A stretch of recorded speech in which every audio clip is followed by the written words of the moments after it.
As some of my friends used to say, this is an oldie but a goodie. Now this is our next edition of Flip Through Friday, and we are covering Teenage Mutant Ninja Turtles and Other Strangeness by Palladium Books.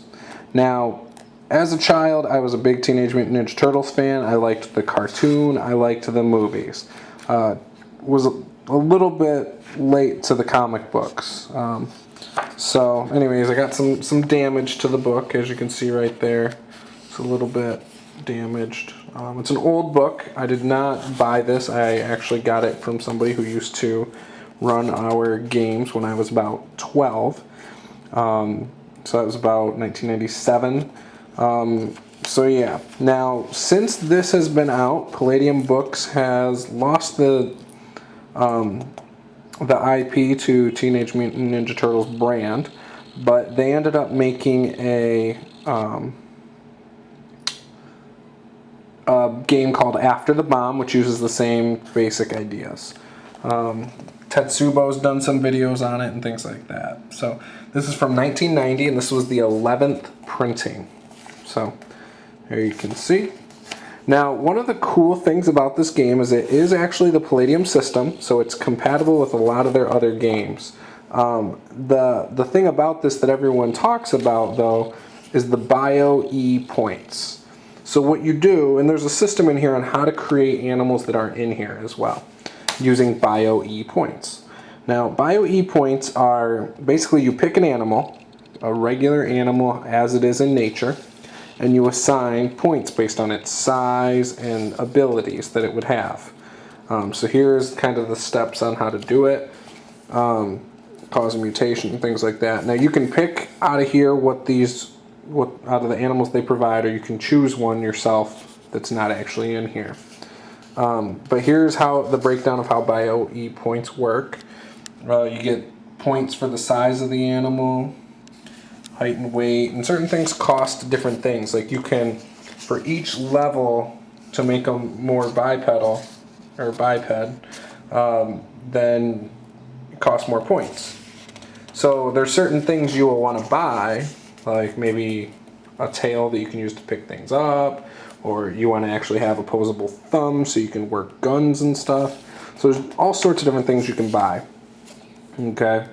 So, again, breakdown of experience. So, again, that is like the number one thing about this game that people still love to this day.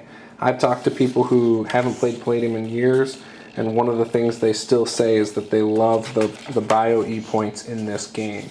So, if you're interested in playing some whacked out mutant animals, this is the game for you.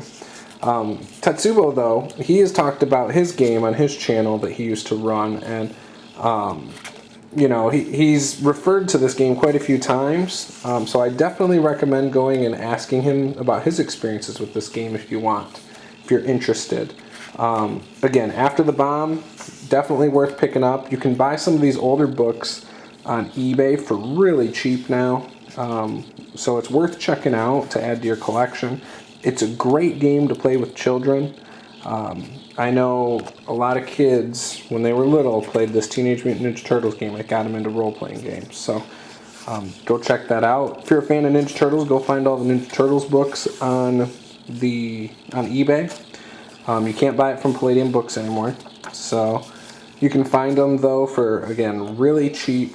You can probably buy the whole set. There's all sorts of different ones for a pretty good price. Now, the storylines and things like that actually reflect more the comic book than they do the TV series and things like that. As you can see, the artwork is from the comic books. So, you have Splinter. And if you're not familiar, the comic book is a little bit more dark and less, goofy. So just be sure, if you're going to run it, just run it however you feel you want the Ninja Turtles to be portrayed, okay? But it is set up more for the comic book. So as you can see, they inserted some comic book pages in here. They have a breakdown of combat. All sorts of good stuff, like I said. It has This book right here actually has all the characters you would need. So you have like Shredder and Krang and some other bad guys. So good stuff. Good breakdown of how damage works. This book alone is a full game in itself. You wouldn't have to buy any other games. So some weapons. Now it's the same chart they use in the old Heroes Unlimited book.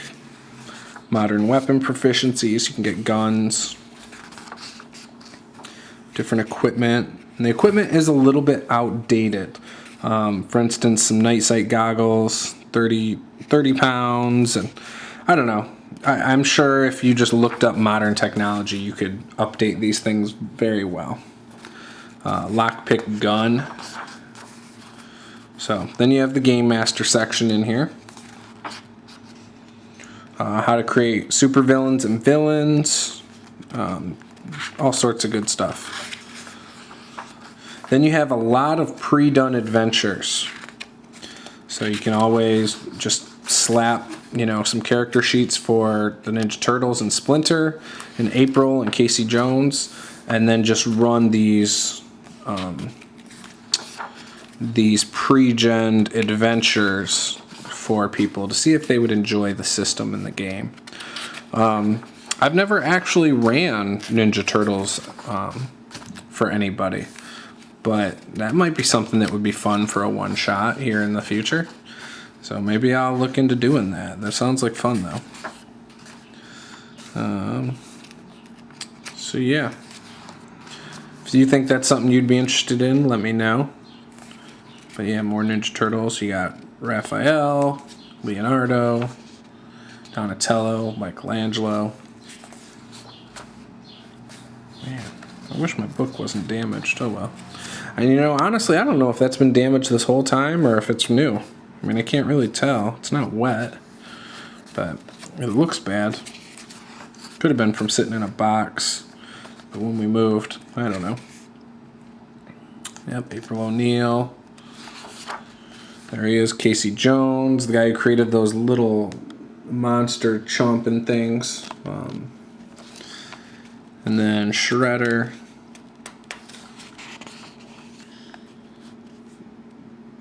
TCRI aliens. They're controlled by Krang or whatever. Fred Hamster. I don't even know who he is because, like I said, I never read the comics. But yeah, and then here's a picture or a shot of the character sheet. So really not that difficult. Pretty much just fill in the sheet. I always recommend using a blank sheet of paper because you get cumulative things that you'll add like 6 things and put it in one spot. So for instance, combat skills, your strike will be adjusted based on your physical prowess and, hand-to-hand style. So I'll say write it on a blank sheet of paper first, and then once we're done and we do all the math, we then put it on here. So, yeah. And then here's the breakdown of Bio-E points. They give you a sheet for how to do it. So that's where you'd fill everything in, how much things cost, different super abilities you can get for certain animals, things like that. So yeah, that's it for this edition of Flip Through Friday. There's all the Foot Soldiers and Ninja Turtles. And when this book came out, it was $11.95. So yeah. So I hope you enjoyed this edition of Flip Through Friday, and be sure to tell all your friends, comment, subscribe. If you've played this game before, please share your stories. I'd love to hear them. And be sure to like this video. Thank you. Bye.